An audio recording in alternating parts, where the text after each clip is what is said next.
అతి పరిశుద్ధుడా స్తుతి నైవేద్యము నీకే అర్పించి కీర్తింతును.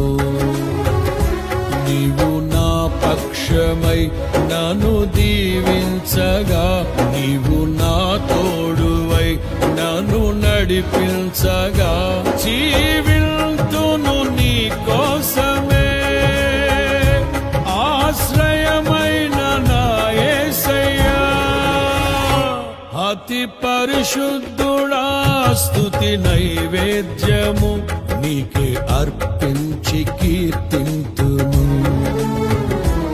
అతి పరిశుద్ధుడా స్తుతి నైవేద్యము నీకే అర్పించి కీర్తింతును.